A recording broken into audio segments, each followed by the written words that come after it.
So Mark, what's the next big project? So we're building a tender, a wooden tender for Eleutheros to replace the inflatable. This is the tender that Herreshoff designed for Nereia. I will be shortening it by 6 inches so that it will be a nice size for Eleutheros at 7.5 feet. I finished building a tender the fall we launched Eleutheros in 2021. It was a great little boat and certainly classier than this little Pram that I will be building this winter. But the Pram will be far simpler to build and make for a very practical dinghy. The downside to our original tender was that it was really too big for Eleutheros. At 9 foot 3 inches long, she could be stowed on deck, but stretched from rail to rail, and it was challenging to get it lifted aboard and stowed for sea. Then in the fall of 2022, the remnants of the late season Hurricane Nicole swept through Cape Breton and our tender broke free and ended up on the rocks. We were anchored in Lunenburg Harbor. She was holed and badly beat up. It would have taken a lot of work to fix her up, and I decided against it. The work of building the dinghy starts with lofting, which is the full-size layout which defines the shape of the boat. I start the layout by setting down a grid work of straight lines. From these lines I will be able to mark out the dimensions from the table of offsets. These measurements define the long curved lines of the hull.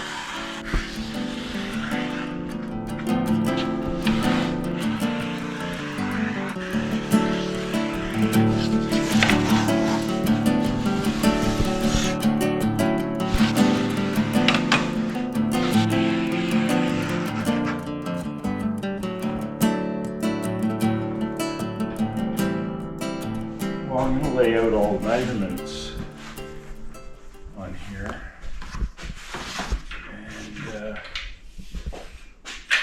and I can start drawing some of the curved lines out.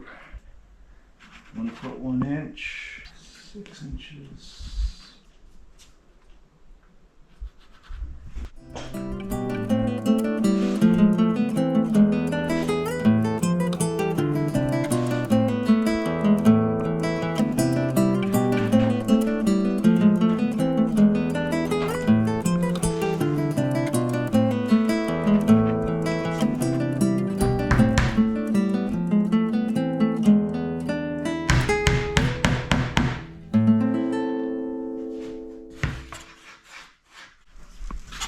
These curved lines with a batten.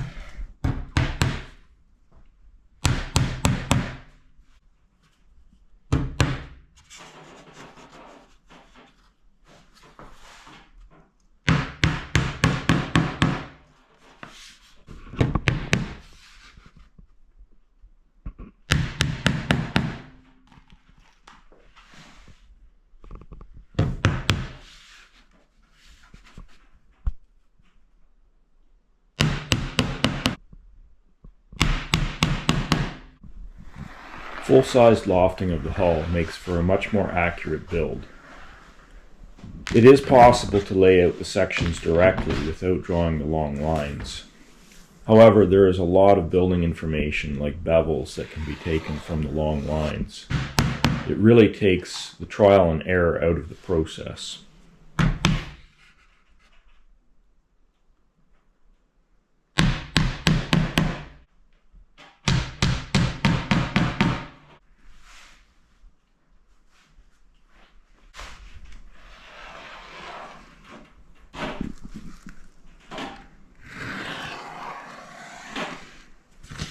That is the angle that the transom is at.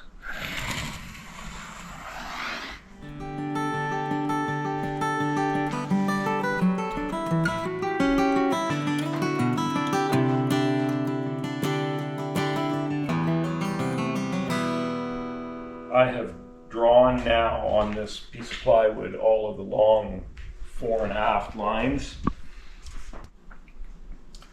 So this line is is represents the bottom of the boat, and it's flat, the bottom of the boat.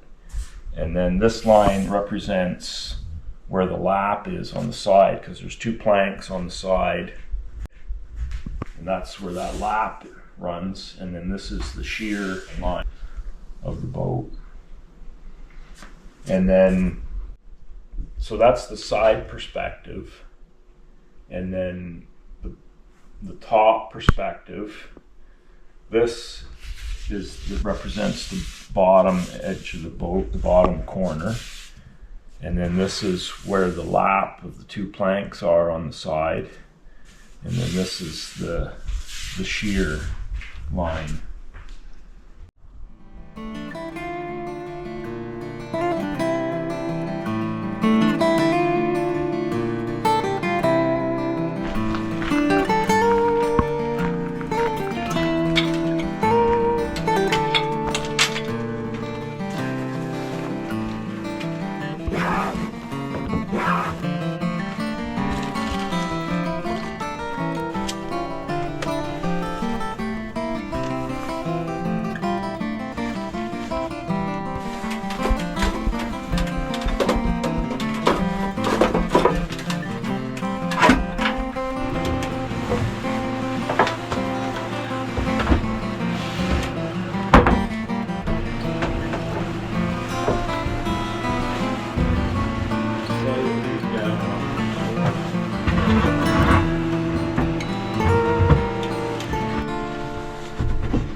Well, here's Mark's lumber yard in the bow of the boat.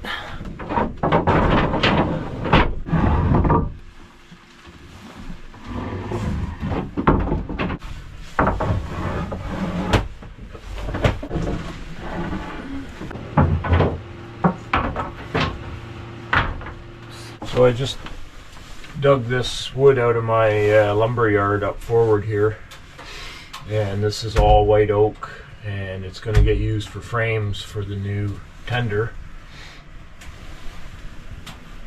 and possibly for the transom, and there's a little bow transom on this boat as well. So get some of this back over to the shop, and I can mill it down for frame stock and that sort of thing.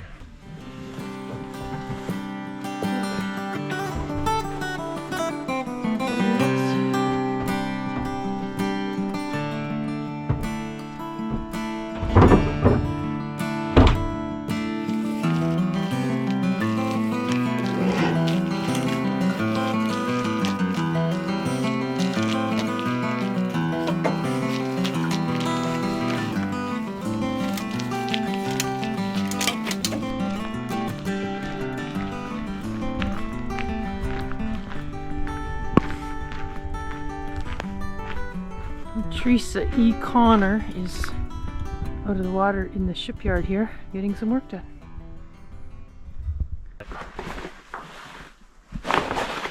So these sail slides are attached with this webbing, and they're chafing pretty badly, as you can see in here. And typically this type of slide was attached with a little metal shackle in the past, and in this case they decided to use the webbing, which is more typical of the plastic sail slugs and slides. So I'm cutting these off, and I'm going to replace them with the little shackles.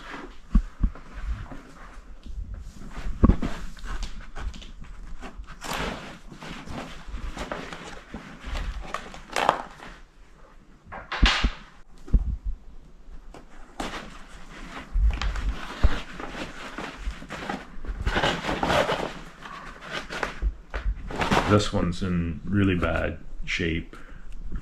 In fact, one of them let go already on its own, so it'll be good to get these done.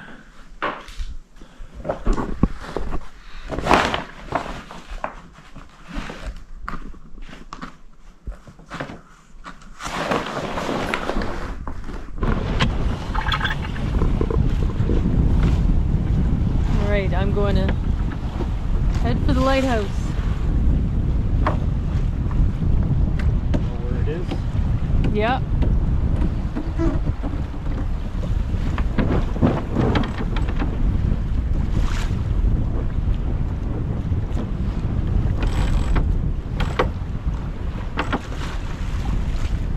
Sunset sail. Yeah.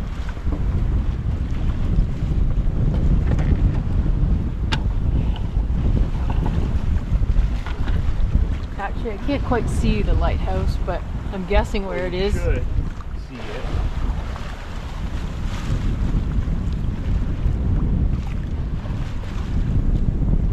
Oh, there it is. There's the speck. It's not huge. No, I see it. Yeah.